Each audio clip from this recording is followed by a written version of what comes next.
Bienvenidos, la Edad Media. Rubens Medel en la voz de Francis Schaeffer.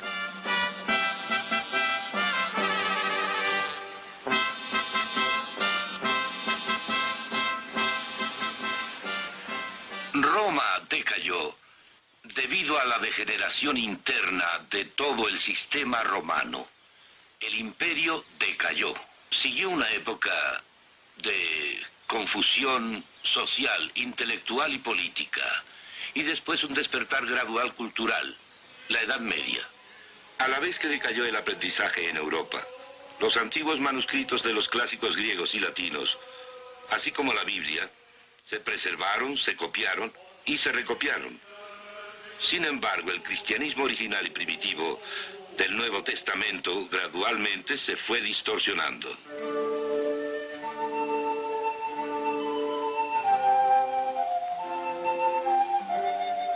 La iglesia del primer siglo, claro, fue sencilla. Los creyentes se reunían en casas y, por lo general, en números reducidos.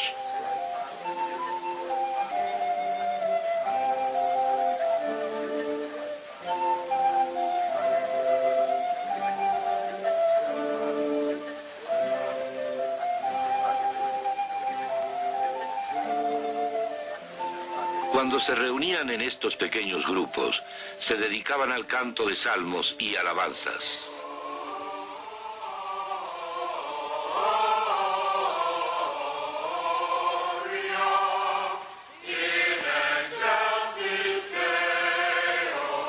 Al mismo tiempo se compartía el pan celebrando la Santa Comunión.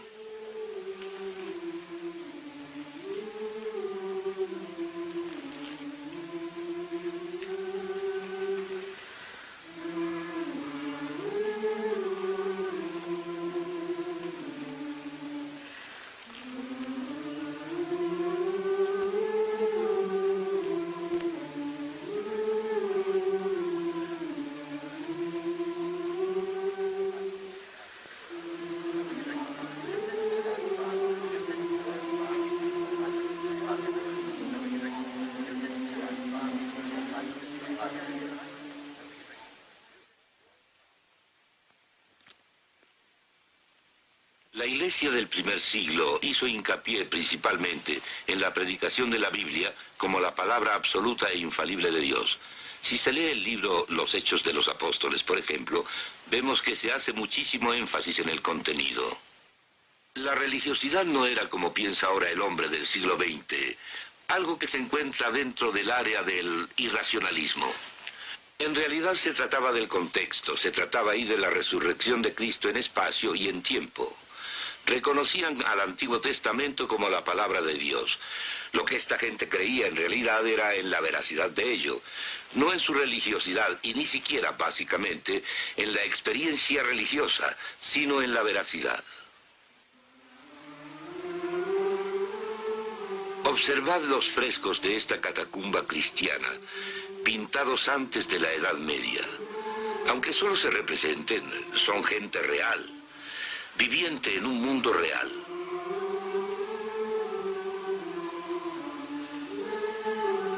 Esta vitalidad y vivencia corren paralelas a la cristiandad de la iglesia primitiva. Paulatinamente hubo un cambio en el cristianismo original. Y lo mismo sucedió con el arte. Ahora ya no se trata de gente real, sino de símbolos. Hubo un contraste con el arte cristiano primitivo. En el siglo VI, los últimos vestigios del realismo moderno se diluyeron, según Michael Gogh en su libro Los orígenes del arte cristiano. Hay belleza aquí. Los artistas trabajaban con devoción, buscando más valores espirituales, pero en su cometido, el arte cambió. Esto vino a culminar entre los siglos IX y XI.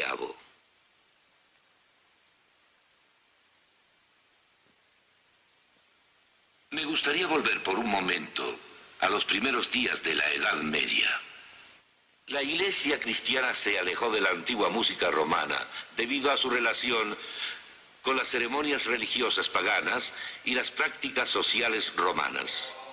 Prevalecían fuertes elementos humanos en la música de la iglesia primitiva.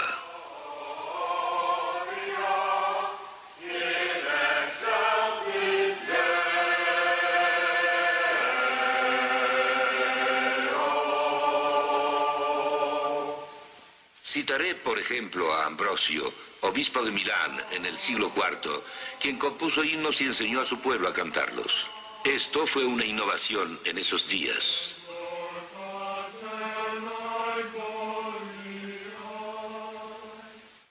Luego, con el Papa Gregorio, hubo un cambio que ahora conocemos como canto gregoriano, impersonal, místico y espiritual.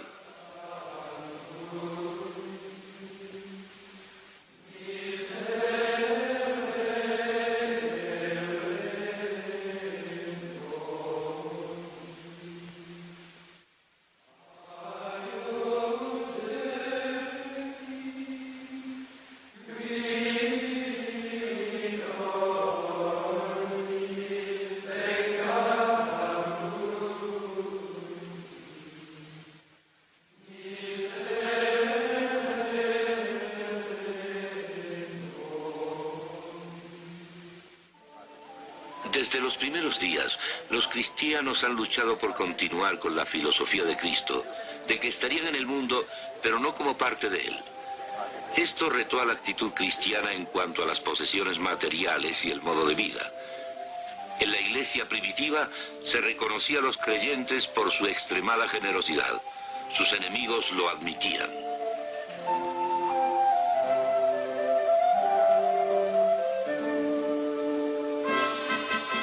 Pero en la Edad Media el péndulo no dejaba de oscilar entre un descuido absoluto del mandamiento de vivir modestamente, preocupándose por el pobre, y la antigua idea monástica de no poseer nada de dinero.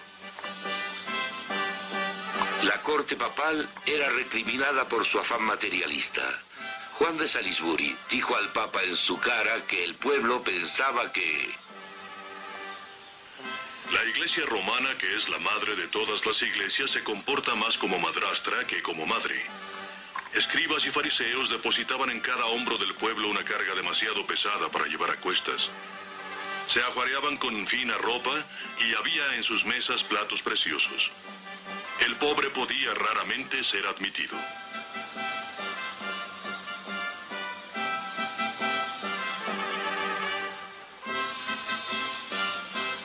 En medio de todo esto, Francisco de Asís, comprendiendo los efectos corruptores del dinero, prohibió a sus seguidores recibir dinero alguno. Codo con codo, existía el lujo y el materialismo práctico del Papa y su corte, y de los monasterios, que gradualmente se convirtieron en centros de abrumadora riqueza.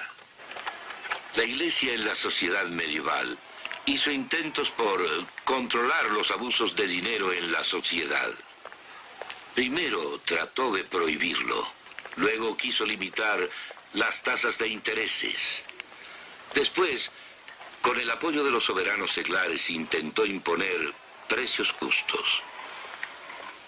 La enseñanza económica medieval exaltó la virtud del trabajo honrado y bien desempeñado.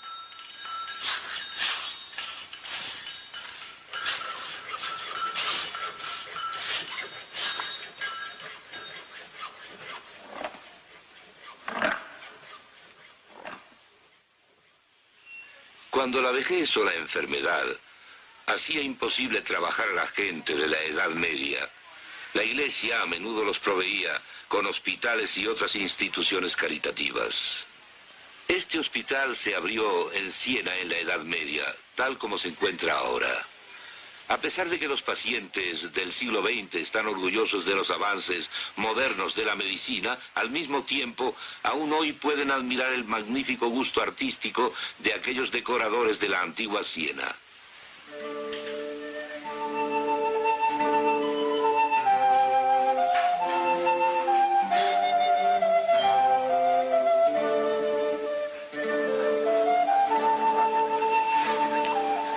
En otro plano, el reto de estar en un mundo, pero no ser parte de él, daría lugar al conflicto de la ley de Dios frente a la ley del Estado.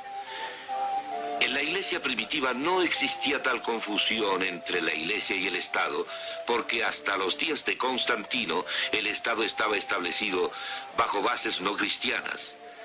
En la Edad Media el problema se complicó aún más. Verán, Europa era considerada como el reino de Cristo. Cristianismo. Solamente los bautizados podían ser aceptados en la sociedad europea. Así, se puede decir que el Estado mismo había sido bautizado o consagrado. Individualmente, esto suponía un problema aún más complejo en relación al Estado. Esta es la alegoría de Lorenzetti del buen y el mal gobierno, que se encuentra en la Cámara del Consejo del Cabildo de Siena, que data del siglo XIV. El mal gobierno, aquí, con el diablo presidiendo sobre todos los vicios que destruyen a la comunidad. Y acá, el buen gobierno y las virtudes cristianas, de las que derivan todas esas actividades humanas que manifiestan la identidad del hombre bajo Dios. La confusión en el gobierno humano ciertamente existió en la Edad Media, cuando el Estado y la Iglesia se entrelazaron. Este es el ideal de la vida bajo el buen gobierno: avanzar ininterrumpidamente. Ved a esta gente ordinaria representada en este maravilloso fresco, capaz de captar su vida diaria, protegida por el buen gobierno contra el caos y la violencia. Sin embargo, mientras que el artista conocía la turbulenta historia política de Siena y sabían que las fuentes del bien y del mal eran distintas, los efectos eran una mezcla a nivel humano de buenas y malas intenciones. Sin olvidar que la Iglesia era omnipresente en Europa, no fue sorprendente que la Iglesia trabajase con la sociedad como tal, especialmente mediante sus dirigentes. Un ejemplo notable es Carlomagno, hijo de Pipino. Fue rey de los francos en el año 771 a.C. y dominó la mayor parte del territorio del antiguo Imperio Romano. Su coronación por el Papa, al estilo de un emperador romano, se desarrolló fácilmente. A cambio, proporcionó al Papa una fuerte base territorial en Italia. También apoyó a la actividad misionera en las regiones que conquistaba, por ejemplo, entre las tribus germánicas. Asimismo, hizo el diezmo obligatorio, lo que proveyó de fondos a la administración eclesiástica. Carlomagno edificó iglesias impresionantes. Esta es la Capilla Palatina de Aquisgrán, la ciudad en donde Carlomagno vivió durante su vejez. Así coexistieron el poder de la Iglesia y el del Estado, complementándose incluso culturalmente.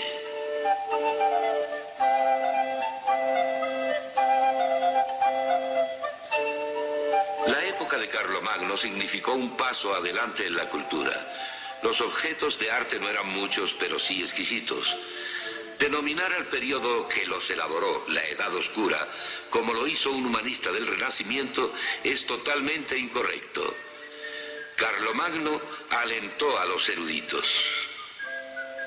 El conocimiento experimentó una renovación a través del verdadero trabajo, del entusiasmo y de la propagación sistemática. El erudito Alcuino, de 50 años en esa época, salió de York, al norte de Inglaterra, para ir con Carlomagno como su consejero y cabeza de la escuela de palacio. Carlomagno y sus cortesanos eruditos sentaron la base de una idea común en Europa occidental, ayudados por la preciosa escritura carolingia, copiada universalmente. Los eruditos de Carlomagno pertenecían al clero. La erudición no era general. Aparentemente Carlomagno podía leer, pero no escribir. Paulatinamente surgió un despertar ulterior del pensamiento cultural, así como también de la piedad, y se avanzó lentamente hacia los dos grandes movimientos contrastantes que también definieron la historia hasta nuestros días. Primero, los elementos humanísticos del Renacimiento, Y segundo, la Reforma. Sería imposible discutir la cultura creciente en la Edad Media sin observar detalladamente la arquitectura de esa época.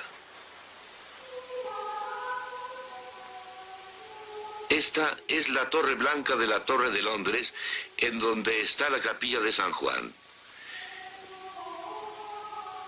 En esos días, la arquitectura románica empezaba a florecer. Un paso adelante en el despertar cultural.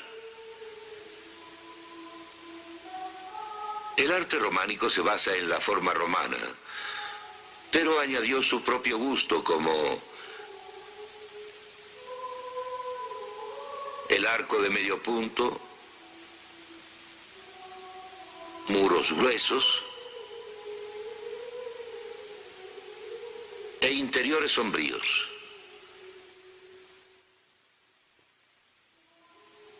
El magnífico techo abovedado, localizado en la Catedral de Durham, prepara el camino hacia la arquitectura gótica.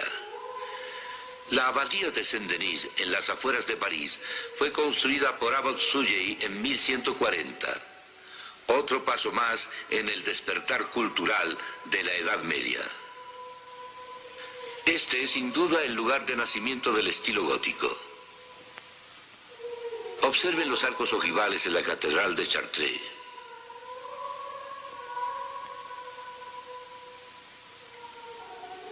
Notre Dame nos da un ejemplo de los contrafuertes volantes góticos.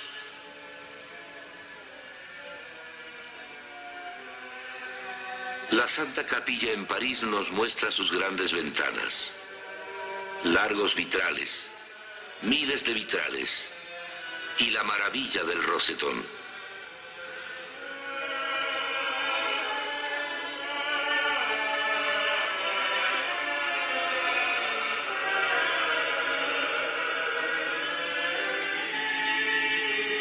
Pero la Iglesia se alejaba cada vez más de la enseñanza del cristianismo original. En la Iglesia primitiva, la autoridad descansaba solo en la Biblia. Pero en la Edad Media, gradualmente sobrevino un cambio. La autoridad se dividió entre la Biblia y la Iglesia.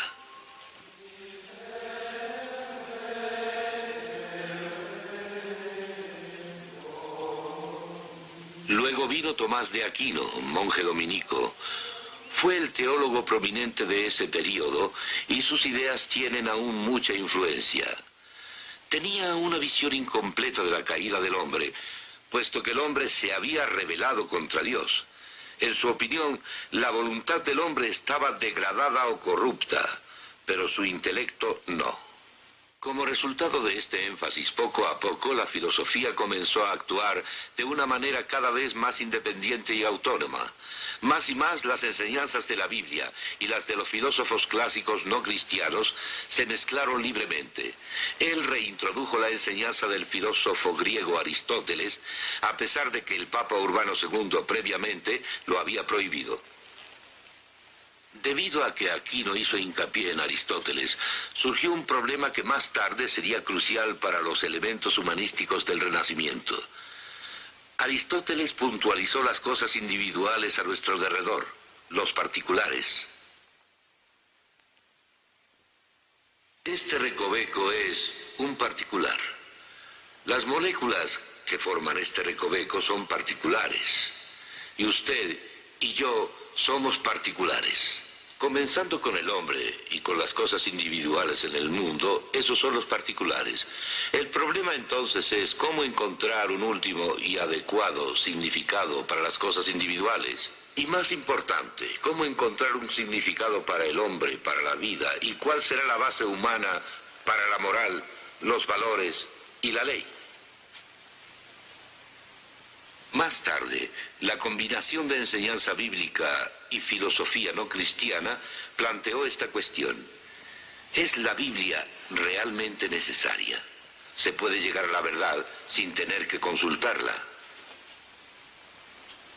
Lo que pasó fue que Tomás de Aquino en la Edad Media abrió las compuertas al hacer énfasis en Aristóteles y en sus particulares. Al hacerse esto, la filosofía cada vez se fue liberando más de todo lo que Dios dijo. Y entonces vemos que el hombre comienza a equilibrarse y a ubicarse en el centro. Cada vez más, la autoridad de la Iglesia se sobreponía a la enseñanza de la Biblia. Se hizo hincapié una y otra vez en que la salvación dependía más de los merecimientos de la gente que de los méritos de la obra misma de Jesucristo. Gradualmente surgió un elemento humanístico que fue que lo que la Iglesia decidía era igual a lo que la Biblia decidía. Esto cambió todo porque entonces todo podía ser comprendido o dejado fuera. Por ejemplo, de inmediato condujo a un diferente énfasis de en qué forma acercarse a Dios, a través de las obras agregadas al mérito de Cristo y a través del mérito mismo de Cristo, y así cambió todo.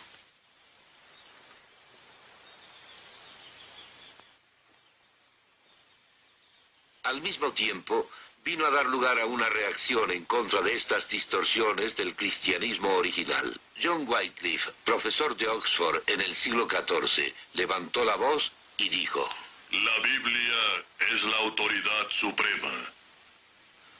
Su traducción de la Biblia al inglés tuvo importante influencia en toda Europa.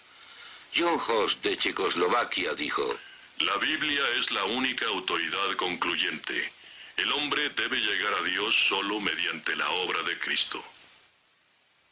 Wycliffe, al manifestarse, y Hus, al comprender que en realidad la desviación constituía un enigma, y este enigma era que al no tener más a la Biblia como única autoridad, se puede decir de la cristiandad dos cosas: que la esencia del cristianismo es que a través de la muerte sustitucional de Cristo llega uno a Dios, y que nuestros pecados se extirpan guiándonos mediante la obra de Cristo. Por otro lado, en lo que al humanismo se refiere, hay que decir que la idea central no es aceptar a Cristo como Salvador, sino el hecho de que tenemos la absoluta verdad, en contraste con la relativa verdad. Este es el conflicto. Empezamos con el hombre como autónomo, o con la verdad de un Dios personal que nos brinda absolutos. Entonces no solo se trata de promedios estadísticos. Esto ocasiona un tremendo impacto en el área de la moral y un impacto en la ley, en la vida política, así como en la religiosa. No es minimizar en nada la aceptación de Cristo como Salvador, sino lo contrario. No hay otra forma de volver a Dios sino sobre la base de su obra, a no ser que se enmarque en el concepto de que hemos discutido de la verdad y no solo en una serie infinita de ideas relativistas, hablando nada más de aceptar a Cristo como Salvador, lo que jamás abarcará el dilema humanista. Solo hay una verdadera solución que se encuentra en la Iglesia primitiva, la cual creía con firmeza que únicamente la Biblia era la autoridad definitiva. Lo que en realidad se creía entonces y llenaba a la gente de valor era en la verdad de la Biblia como la palabra absoluta e infalible de Dios.